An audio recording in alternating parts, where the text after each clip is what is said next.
and welcome to a Health IT Exchange webcast series.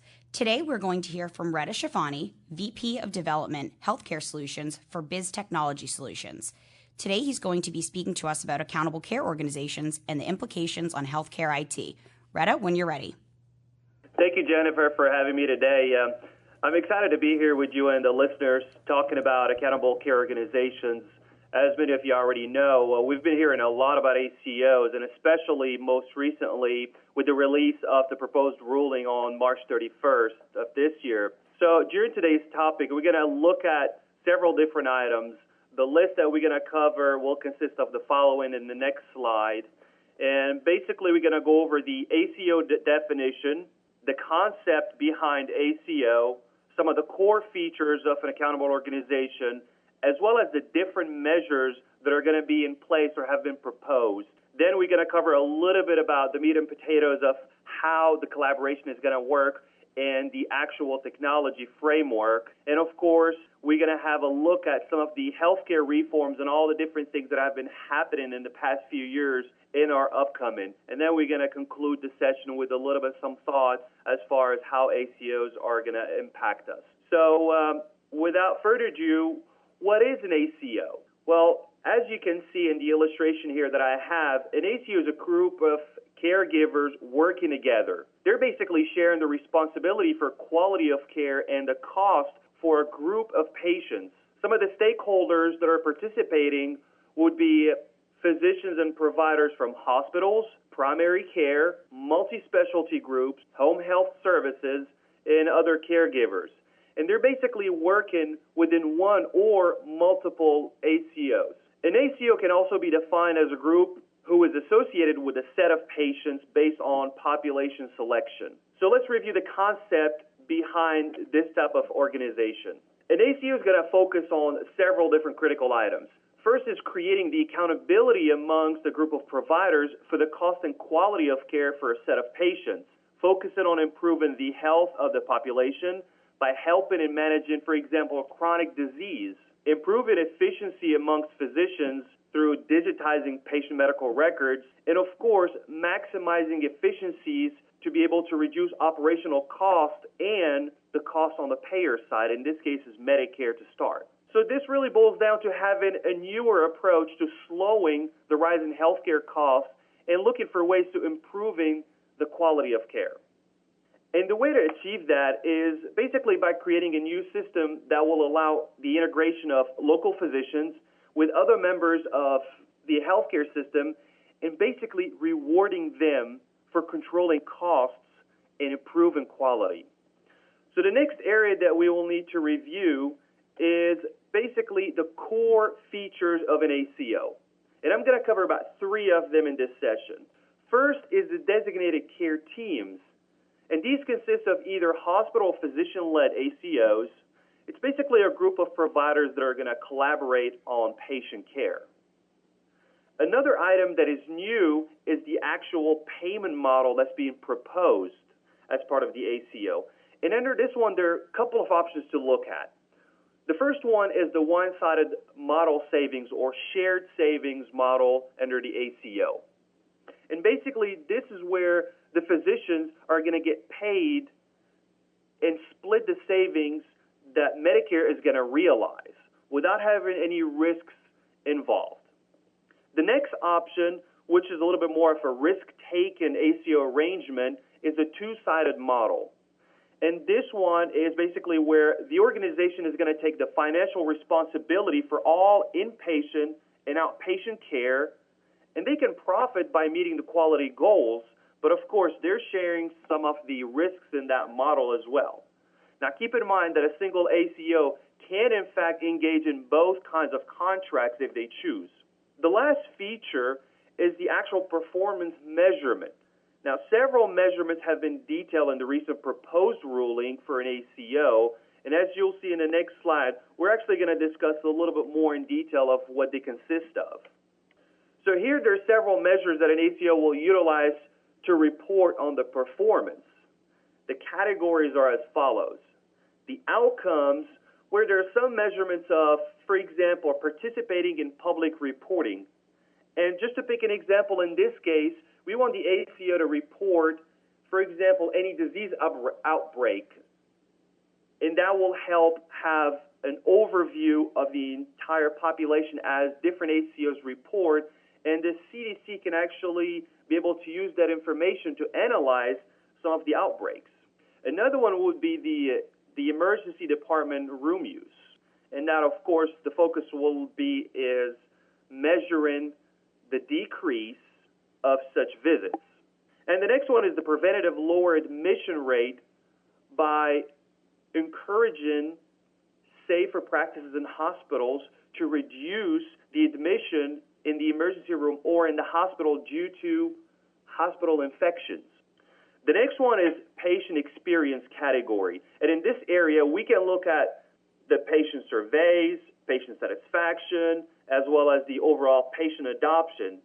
And we've seen some of these initiatives already being used by Medicare, and several of them have been reported online where there are portals that you can identify patients' feedback on certain hospitals and actually compare different hospitals based on some of these responses that patients have returned to Medicare. So this will be another one that ACO will need to report on and be measured on. And, of course, we'll have the patient adoption rate. Obviously, the higher the adoption rate, that's a good sign that the ACO is successful in that initiative. The next one is actually measuring the improved efficiencies, which will have a direct impact on the costs. Here, we would measure the rate of duplicate tests.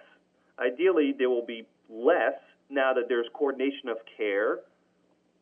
Another one would be the readmission rate, as well as the use of the electronic exchange of health records amongst physicians. And last but not least, care effectiveness. And this measure will provide a way to gauge the improvement of health in a set of patients through early proactive cancer screening, for example, chronic disease, and some of the heart disease by either creating a plan for patients where better diet or preventing some of the disease ahead of schedule to reduce the amount of heart-related surgeries that are costing potentially Medicare higher dollars and higher fees.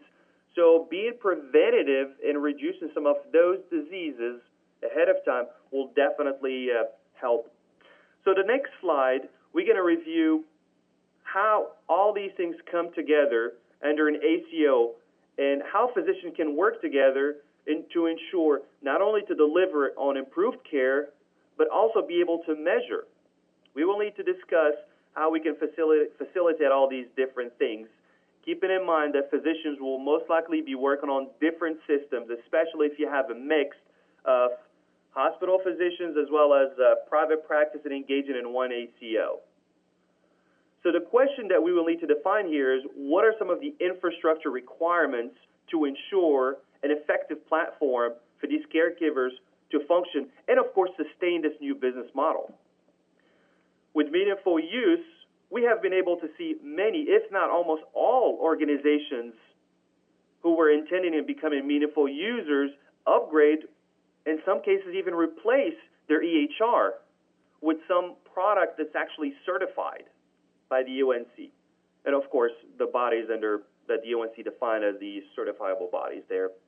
And what this did is actually ensure that many of these products have some type of interoperability as part of the certification model.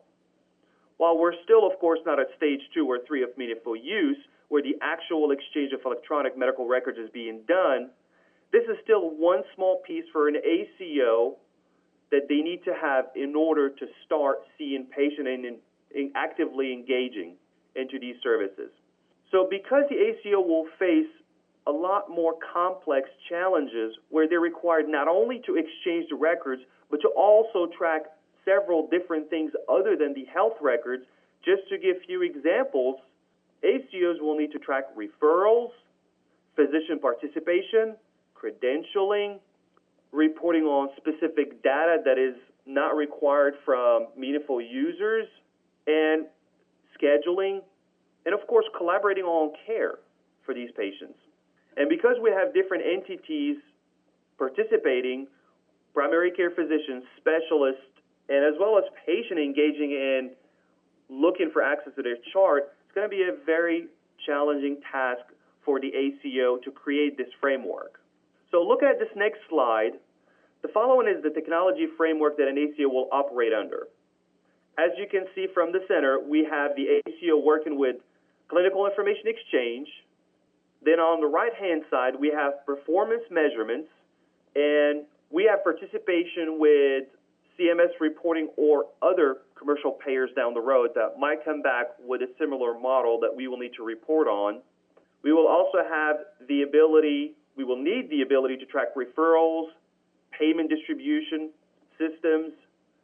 All right, so when we're looking at the ACO reporting requirements, obviously there's a lot of data that needs to be transmitted to CMS, and there have been proposed about 65 quality measures in the recent proposed ruling. And of course, it's just a proposed ruling. It is not actually going into law until the full 60-day public comment period expires. We're probably looking at anywhere from August to September to have an actual final regulation for the entire ruling, which will come obviously with the measures. So they may change, but we have about 65 quality measures that need to be reported so far. So many of the measures that have been discussed in the document or in the previous slides will be reported via claims. And this is how, for example, the electronic prescribing has been reporting today, where you will have to submit a G code, a G8553, for example, as one line item within the claim, and that's how Medicare knows that for that patient you've electronically prescribed the medication. So that's where that data is being submitted, is via the actual claim. So you're not really changing anything there. But of course, there are some of the other quality measures that need to be reported. Now, the Department of Health and Human Services defined that they will have a web-based tool, a GPRO, or the group practice reporting option that you can go on the website and report on some of the information. Ideally, there will be interfaces implemented from the EHR vendors where they will be able to electronically submit behind the scene to CMS some of the information that needs to be reported on. And the last option for reporting some of the information, the measures require for you to actually be a meaningful user as well as electronically prescribe. So whichever method that you'll be using for meaningful use and electronic prescribing, you will use some of that same information for Medicare. If not, they may use the existing information for that purpose, so you may not have to submit separately for those areas.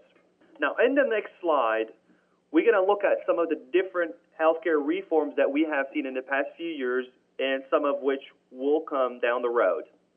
We're looking at different things from new consumer protections, improving quality and lowering costs, increasing access to affordable care, and in the next slide we add improving quality and lowering costs, which of course the ACO falls under, increasing access to affordable care, and last is the holding insurance companies accountable.